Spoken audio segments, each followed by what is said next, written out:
Ignition sequence start. 6, 5, 4, 3, 2, 1, 0. Liftoff. We have a liftoff.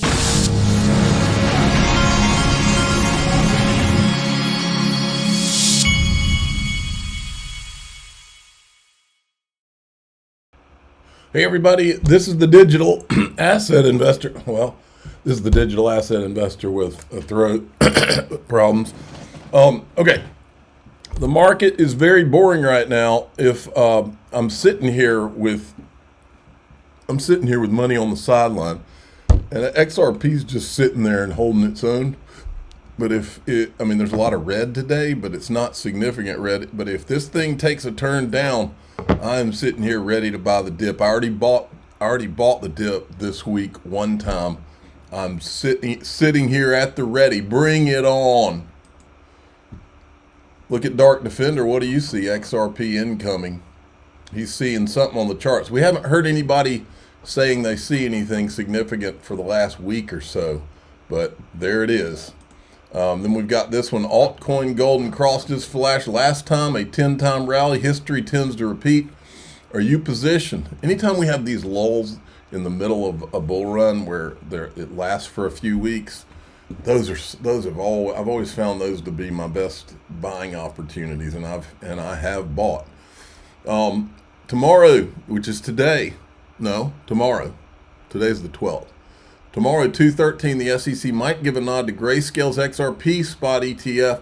Grayscale filed on 1/30, and the SEC usually has 15 days to respond. If approved, we could see the first regulated XRP fund in the U.S. markets. Game on.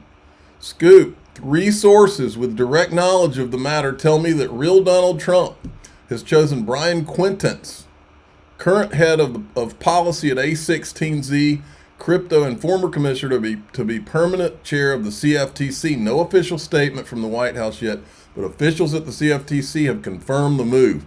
Here's a statement from acting CFTC chair Caroline Pham. I congratulate my friend Brian Quintenz on his selection. All right, so look, here's the bright side. I think Brian Quintenz is one of the good guys. He's been at A16Z. At least they didn't nominate Bill Hinman.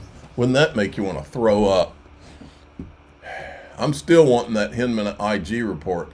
All right, here's Kathy Wood. I got a lot of video today. We'll jog over to another part of... Yes, she's a Bitcoin maxi, but while she's talking about this, you just need to think about whatever as long as it's utility stuff. The utility tokens like XRP, everything she says here, then add utility and actual real world use case, and that's what you're going to get.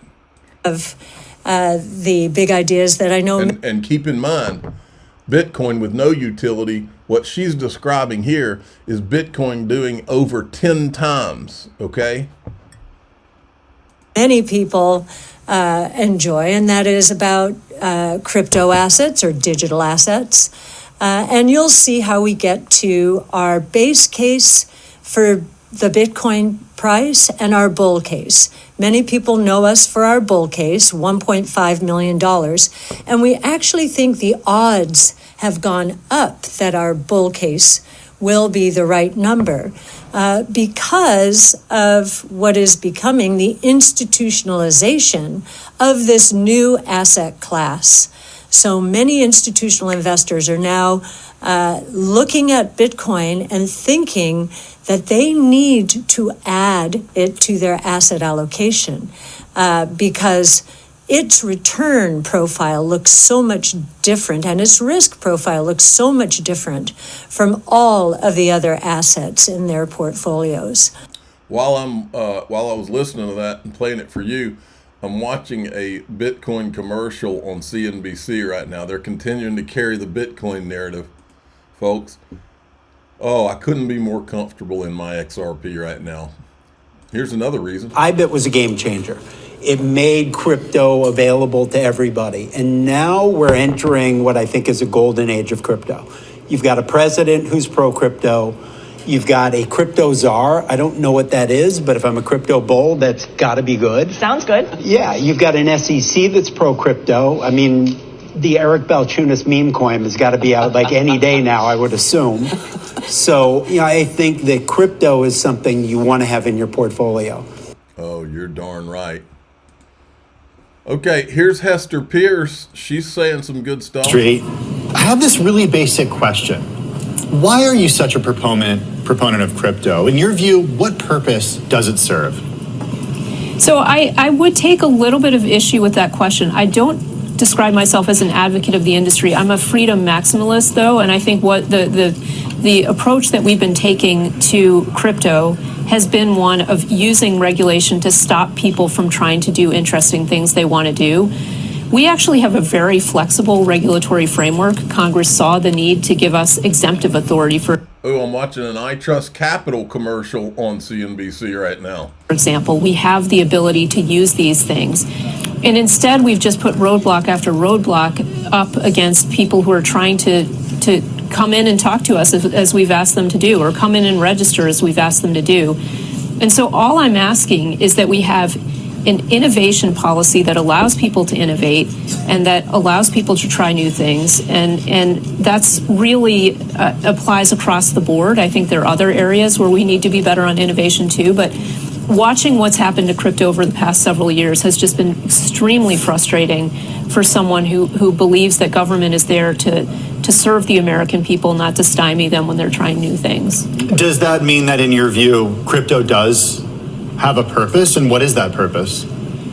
Well, I think that there is a lot of really interesting work that is being done and that will be done involving crypto. I mean, the technology allows people to coordinate in ways that was not possible before, people who don't know each other. In the past, it's been very difficult for people to build something with other people across the world they don't know. But this creates a trust mechanism that really does enable people to do interesting things. You can build things on a public blockchain, and you can build things in the financial world. We might see some integration of blockchain technology into the traditional financial world. You can do things outside of finance as well using the technology. So I think it remains to be seen where it will go, but I'm excited to see where it takes us. You refer to yourself as a freedom maximalist. Does a freedom maximalist, does that mean there should be no regulation in this space? We live in a country where we have a very established financial regulatory framework and other regulatory frameworks as well. The one I've worked in is the financial regulatory framework. And I'm committed to using the existing statutory framework that we have. And as I've said in announcing this task force, it doesn't mean a free-for-all. It doesn't mean you get to do whatever you want. We have rules in place, and those rules will be enforced. But I think in this country, regulation is designed to create some basic parameters and then let people have the maximum freedom to innovate and try new things within that. And frankly, allowing people who desire to participate as investors or purchasers to have that freedom too, with the understanding that with that comes responsibility, and that if something goes wrong, you don't necessarily have someone to run to. Okay, no, this one surprised me. Listen to what she says about meme coins. Commissioner, does the President and First Lady launching their own meme coins make your job more difficult? I think one of the things we're trying to do is look at categories of tokens that are out there. There are lots of people who are introducing meme coins right now. Facts and circumstances matter. We always have to look at the facts and circumstances. But many of the meme coins that are out there probably do not have a home as in the SEC under our current set of regulations. And so again, if that's something that Congress wants to address, they can do that. Maybe that's something the CFTC wants to address. But many of those, I think, probably are not within our jurisdiction. Wow, that one surprised me. Okay, Tom Emmer to the rescue. Most bullish crypto video you'll watch today. Subcommittee. Under President Trump, promises made are promises kept, and a new day for crypto innovation, opportunity, and excellence has finally arrived. Crypto technology shifts economic power from centralized institutions back into the hands of the people. It's transformational. The wrong leadership Our past administration feared this transformation. Ha. And then this was a great one too. Smart ones won't say anything. So the dumb ones who won't notice, no, that there was no malice. They're just part of the team that is about the centralized aspect of our federal government, and frankly, our government's going all the way down to the local level.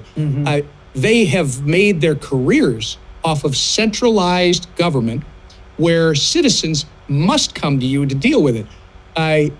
They're just ignorant of what the digital age is going to provide. Then there's another group of people. I would argue Gary Gensler. I would argue Grewal, his enforcement guy, who when asked if he sends sweep letters to anyone outside his jurisdiction, that guy had the stones to say, yes, we do. I mean, because nobody's going to hold him accountable. Were they doing illegal stuff? Yes, they were, because nobody was holding them accountable. And why? I would argue the malice for those people is they see this next generation of the web as completely decentralizing everything as we've known it over the last 100 years plus. And by the way, when we decentralize, Senator Karen loses her authority.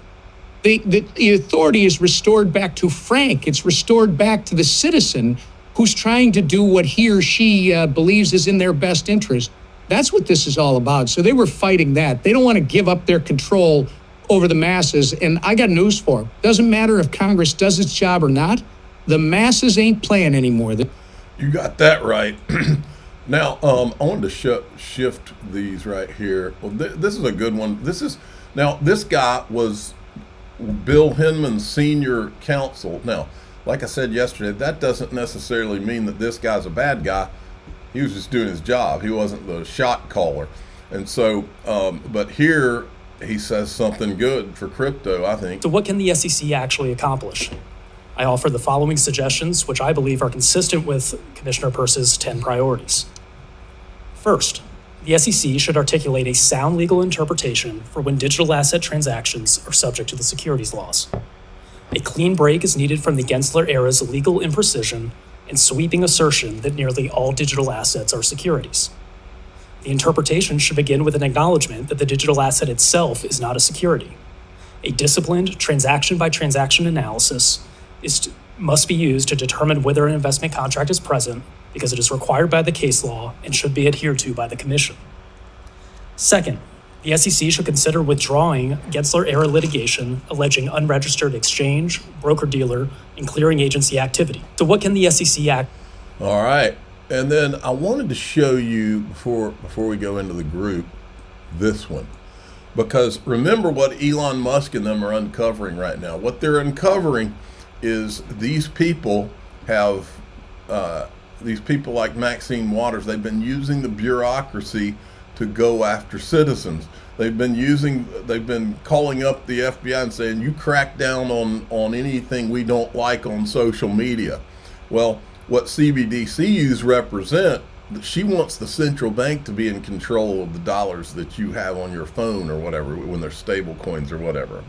A CBDC stable coins, that would be the end game for these same evil people who have been trying to control Americans at every turn. They would be able, these are the same people that ran Operation Choke Point 1.0 and 2.0, and they sent in the regulators to stop industries they don't like. Well, the CBDC would allow them to turn on and turn off payments. And that's what they really want. Be able to turn off, oh, you want to buy a gun or ammunition? Well, that's not allowed. They would be able to do that at will. You want to spend money at a rally in Minneapolis that's a Republican rally? We can just make those payments hard.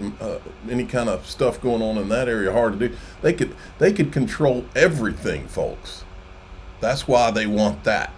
Remember, Elizabeth Warren was all about some CBDCs. Well, just quickly, upon taking office, President Trump signed an executive order banning the creation and issuance of a U.S. central bank digital currency, also known as CBDC. The U.S. is now the only country in the world to impose a presidential ban on CBDC, while China and Europe are free to lead the global competitive landscape. I just get that in there because our central bank, why don't they want our central bank involved? Well, if I can just add a couple thoughts to that. I mean, look, I know there's a lot of pros and cons about a retail CBDC, but we need the Federal Reserve to continue doing research and development in the area of digital assets. If you want digital assets and tokenization to really grow as a sector, then the federal payments infrastructure must be geared to handle that. And so that's why we need the Federal Reserve to continue to do work in this area. Unfortunately, the executive order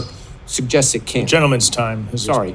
Okay, in DAIXRP.com, I'm going to show you a wild story about Brad Garlinghouse. This is wild. I mean, I haven't ever heard anything like this, but it's a good guy story. I'm the digital asset investor. I'm not an investment advisor. This is for entertainment purposes only. Please subscribe, hit the like button, tell your friends and family, away we go.